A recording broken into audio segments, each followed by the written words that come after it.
नमस्कार। आज हम यशपाल के बहुत ही मशहूर उपन्यास झूठा सच इस पर थोड़ी गहराई से बात करेंगे। जी, झूठा सच एक मील का पत्थर है हिंदी साहित्य में, खासकर विभाजन पर। बिल्कुल। हमारे पास इसके सारांश और विश्लेषण से जुड़ी कुछ जानकारियां हैं और कोशिश यही रहेगी कि समझें कि ये उपन्यास इतना अहम क्यों है। हाँ, खासकर विभाजन की त्रासदी और जो आज़ादी के बाद एक क्या कहते हैं मोहभंग सा आया, उसको समझने के लिए ये बहुत ज़रूरी है। और ये समझना भी कि ये दो हिस्सों में है। जी हाँ, पहला है वतन और देश, जो 1958 में आया। ये विभाजन पर ज्यादा केंद्रित है। और दूसरा दूसरा है देश का भविष्य, 1960 का। इसमें आज़ादी के बाद के भारत की चुनौतियां हैं। तो ये सिर्फ कुछ लोगों की कहानी नहीं हुई फिर। नहीं, बिल्कुल नहीं। ये उस पूरे दौर के समाज का, आप कह सकते हैं, एक महाकाव्य जैसा है। तो चलिए पहले भाग वतन और देश से शुरू करते हैं। ये हमें विभाजन से ठीक पहले के लाहौर ले जाता है। भोला पांधे की गली। हाँ, और यशपाल उस वक्त के माहौल को, वो जो रोजमर्रा की जिंदगी थी ना मध्य वर्ग की, उसे बड़ी बारीकी से पकड़ते हैं। आपसी रिश्ते, छोटी छोटी बातें। यही हम किरदारों से मिलते हैं। जयदेव पुरी, तारा। बिल्कुल, मुख्य पात्र यही सामने आते हैं। जयदेव पुरी, जो एक आदर्शवादी स्वतंत्रता सेनानी है, उसकी बहन तारा, जो काफी पढ़ी लिखी प्रगतिशील सोच की है। और कनक भी है, जयदेव की प्रेमिका। जी, कनक, वो थोड़े ऊंचे तबके से है। तो ये तीनों किरदार उस समय की अलग अलग उम्मीदों और कश्मकश को दिखाते हैं। लेकिन ये शांति, ये रोजमर्रा की जिंदगी जाहिर है टिकती नहीं है। नहीं, जैसे ही विभाजन की घोषणा होती है, माहौल बिगड़ने लगता है। सांप्रदायिक दंगे भड़क उठते हैं। उपन्यासी से कैसे दिखाता है? क्या उसमें मतलब सच्चाई है? हाँ, उपन्यास यहाँ बिल्कुल कच्चा सच दिखाता है, बिना किसी लाग लपेट के। दंगों की वहशत, लूटपाट और खासकर महिलाओं पर जो गुजरी, उसका चित्रण तो सुना है बहुत मार्मिक है। बहुत, बिल्कुल यथार्थवादी। ऐसा लगता है आप वहीं मौजूद हों। तारा का जो अपहरण होता है, उसकी जबरदस्त शादी, वो उस दौर की भयावहता का प्रतीक है एक तरह से। और जयदेव पुरी, वो कहाँ है इस सब में? वो तो जेल से छूटकर आता है और देखता है कि सब कुछ तबाह हो चुका है, उसका परिवार बिखर गया है। ओ, फिर उसका अपने परिवार को ढूंढना, लाखों शरणार्थियों की तरह भटकना, ये उस पीड़ा को, उस अनिश्चितता को दिखाता है, जिसका सामना पता नहीं कितने लोगों ने किया। ये तो दिल दहला देने वाली बात है। ये सिर्फ आंकड़े नहीं है, ये इंसानी त्रासदी है। बिल्कुल।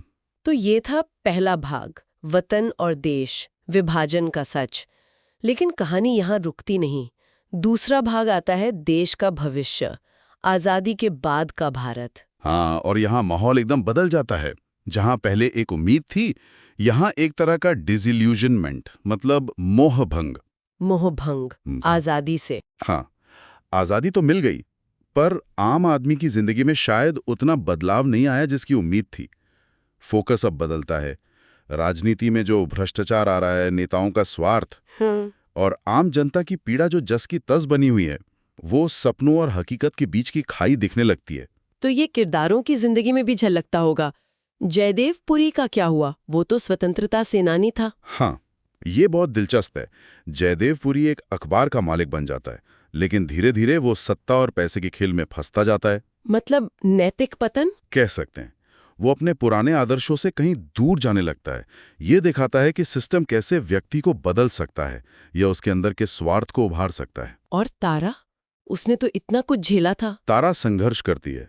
वो पढ़ लिखकर एक सरकारी पद भी हासिल करती है, जो जमाने में बहुत बड़ी बात थी। हाँ बिल्कुल। लेकिन वो भी व्यवस्था की जो विडंबनाएं हैं, जो नौकरशाही का जाल है, उसमें उलझ जाती है। उसका अनुभव ये दिखाता है कि सिर्फ पद पा लेना काफी नहीं होता, असल बदलाव लाना बहुत मुश्किल काम है। तो ये व्यक्तिगत कहानियां असल में उस वक्त की बड़ी सामाजिक और राजनीतिक सच्चाइयों को सामने ला रही हैं। एकदम, यही यशपाल की खूबी है। कई लोग इसमें यशपाल के मार्क्सवादी नजरिए की बात करते हैं, वर्ग संघर्ष वगैरह। हाँ, वो पहलू भी है। यशपाल समाज को वर्ग संघर्ष के चश्मे से देखते हैं, सत्ताधारी और आम जनता का संघर्ष। वो दिखाते हैं कि आज़ादी के बाद भी शोषण का तरीका शायद बदला हो, पर शोषण खत्म नहीं हुआ।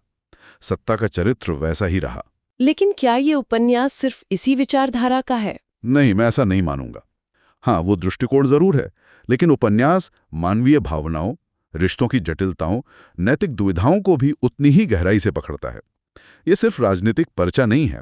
इसे विभाजन का औपन्यासिक दस्तावेज भी कहा जाता है। इसका क्या मतलब है? औपन्यासिक दस्तावेज मतलब ये सिर्फ कल्पना नहीं है।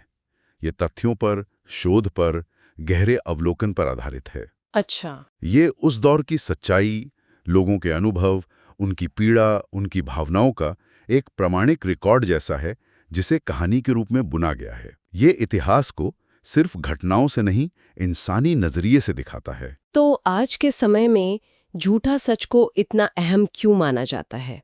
क्या चीजें हैं जो इसे खास बनाती हैं? देखिए, पहली बात तो विभाजन की त्रासदी का इतना मुकम्मल और बेबाक चित्रण शायद ही कहीं और मिले।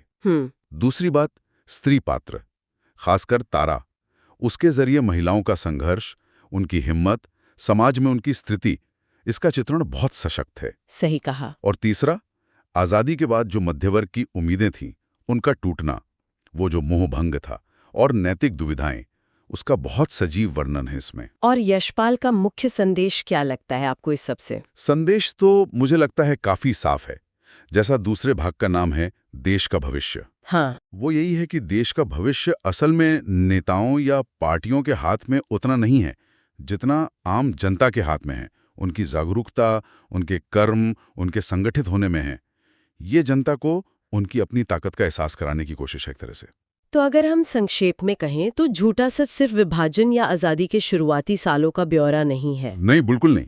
ये उन नैतिक सामाजिक चुनौतियों का आईना है जिनका सामना एक नए राष्ट्र ने किया, और शायद कहीं न कहीं आज भी हम उनसे जूझ रहे हैं। आपने बिल्कुल सही कहा। ये दिखाता है कि इतिहास की बड़ी घटनाएं कैसे आम लोगों की निजी जिंदगी में उथल-पुथल मचा देती हैं और कैसे हमारे व्यक्तिगत फैसले और सामाजिक दबाव एक दूसरे से जुड़े होते हैं। ये सिर्फ इतिहास नहीं है, ये इंसान के जज्बातों और उसके संघर्षों का दस्तावेज है। वाकई ये उपन्यास हमें बहुत कुछ सोचने पर मजबूर कर देता है, और शायद श्रोताओं के लिए एक सवाल यहाँ छोड़ा जा सकता है जी, कि इतिहास का सच क्या हमेशा एक ही होता है जैसा हमें बताया जाता है, या फिर किरदारों के अनुभवों की तरह उसके भी कई पहलू होते हैं, कई झूठे सच होते हैं? बहुत गहरा सवाल है। और ये जो आज़ादी के सपनों और हकीकत के बीच का फासला उपन्यास दिखाता है, वो आज के समय में कितना मायने रखता है, कितना प्रासंगिक लगता है, सोचने वाली बात है।